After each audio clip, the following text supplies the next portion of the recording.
আসসালামু আলাইকুম, আমি Taslima. Village life with Taslima channel ব্লগে আপনাদের আরো একবার স্বাগত জানিয়ে আরো একটা নতুন ভিডিও শুরু করলাম। আশা করি আজকের ভিডিওটা ভালো লাগবে, তাই স্কিপ না করে পুরো ভিডিওটার সঙ্গেই থাকবেন। আর আজ খুব সকালবেলায় উঠে পড়েছি, দেখে তো বুঝতেই পারছো আপু ভাইয়ারা। আর তবে যে মটরগুলো শাকগুলো বুনছিলাম সেই ড্রামের ভিতরে, সেইগুলো আজকে অফ ক্যামেরায় তুলে ফেলছে, এখন কাটা বাছা হচ্ছে। আর টবের মটরগুলো শাকগুলো কিন্তু এখন খাওয়ার উপযুক্ত হয়েছে। আর সব থেকে বড় কথা, আরো কিছুদিন রাখা যেত। আর আমার যে মুরগিগুলো, সেই মুরগিগুলো শুধু জ্বালায় শাকগুলো ছিঁড়ে ছিঁড়ে খেয়ে ফেলে। তাই ভাবলাম যে ওদের খাওয়ার থেকে আমরা আগে খেয়ে নেই। খুব ছোট্ট একটা ভিডিও তোমাদের সাথে শেয়ার করলাম, তাই লাইক দিয়ে পুরো ভিডিওটা কন্টিনিউ করবে। আশা করি আমার আজকের ভিডিওটা তোমাদের কাছে ভালো লাগবে। আর মটর কলাই শাক বলো আর এমনি খেসারি কলাই শাক বলো, আমি একটু কুচি কুচি করে কাটি। আর এই শাকটা কুচি কুচি করে কাটলেই খেতে বেশি মজা হয়। আর শাকটা আমার কুচি কুচি করে কাটা শেষ, এখন আমি রান্না করব। আর শাকটা আমি শৈল মাছ দিয়ে রান্না করব, তাই আমি অফ ক্যামেরায় চুলা একটা কড়াই দিয়ে শৈল মাছটা ভালো করে কষিয়ে নামিয়ে ওই কড়াইতে শাকটা দিয়ে দিলাম। আর সাথে দিয়ে দিলাম পেঁয়াজ, কাঁচামরিচ আর রসুন আর লবণ। আর এখন কতক্ষণ নাড়াচাড়া করে তারপরে একটু সেদ্ধ হলে মাছটা বেছে দিয়ে দেব। আর এই তো দেখো মাছটাও আমার কষানো শেষ। আর তোমাদেরকে তো বললাম যে মাছটা আমি শাক দেওয়ার আগেই আমি কষিয়ে নামিয়ে নিছি। আর শাকটা প্রায় আমার এখন হয়ে গেছে। আর তোমাদের সাথে একটা জিনিস শেয়ার করা হয় নাই, মাছটা তো আমি কষাই নিছি, কিন্তু মাছটা বেছে কিন্তু আমি শাকে দিয়ে দিছিলাম, সেইটা তোমাদের সাথে শেয়ার করা হয় নাই। আর এই তো দেখছো এখন শাকটা নামিয়ে আমি এখন বাগার দিয়ে দিতেছি। আমি বাগার দেওয়ার জন্য কড়াইতে দিয়ে দিছি তেল দিয়ে রসুন, শুকনো মরিচ দিলাম। আর রসুন আর শুকনো মরিচটা আমার ভাজা ভাজা হয়ে গেছে, এখন আমি শাকটা ঢেলে দিয়ে দিব। আর শাকটা আমি দিয়ে দিলাম, এখন ভালো করে নাড়াচাড়া করে তারপরে একটু ভাজা ভাজা করে শাকটা আমি বেড়ে নিব।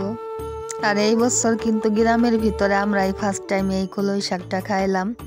জানি না তোমরা কে কে খাইছো, কারণ শহরে সব সময় পাওয়া যায় সব শাক সবজি। আর এই তো আমার শাকটা হয়ে গেছে আর আমি বেড়ে নিছি, দেখো কত সুন্দর কালার আসছে। আর শাকটা কিন্তু খেতেও ভীষণ মজা ছিল।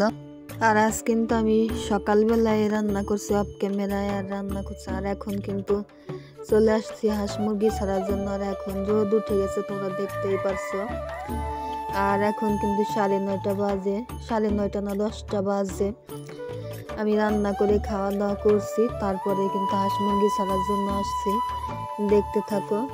আর তোমরা যারা আমার ভিডিওগুলো দেখো তারা কিন্তু লক্ষ্য করলে দেখতে পাবে যে এখানে কিন্তু 2টা মোরগ দেখা যায় না, একটা লাল মোরগ আর একটা সাদা মোরগ।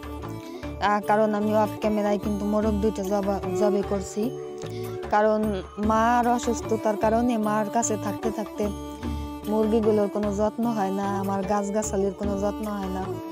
তাই মোরগ 2টার কিন্তু ঠান্ডা লেগে গেছে। আবার ঢাকায় যে 2টা ফাইটার মুরগি ছিল, সেই মুরগিরও কিন্তু ঠান্ডা লেগে গেছে। আর তোমাদের সাথে যে আমি শাক রান্নাটা শেয়ার করলাম, সেই শাকটা কিন্তু আমি এই টবগুলো থেকেই নিয়েছি, কারণ আমার শাকগুলো কিন্তু ভালোই হয়েছিল। আর মুরগিগুলো কিন্তু শাকগুলো একেবারে সুন্দর মতো হয়েছিল। সেই মুরগিগুলো কিন্তু ঠুকায় খাইয়া তারপরে কিন্তু নষ্ট কিন্তু করছিল প্রায়। আর বেশি নষ্ট হতে দেয়নি, তার আগে আমি কিন্তু শাকগুলো কেটে রান্না করে ফেললাম, যে পুরোই নষ্ট করে ফেলবে, তার থেকে আমরা খেয়েই নেই।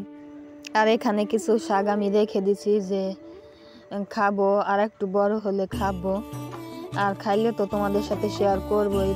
আর এই শাকগুলো কিন্তু একটু উপরে লাগানো, একটা টবে ঝুলায় রাখছে, এই কারণে মুরগিতে খাইতে পারে না।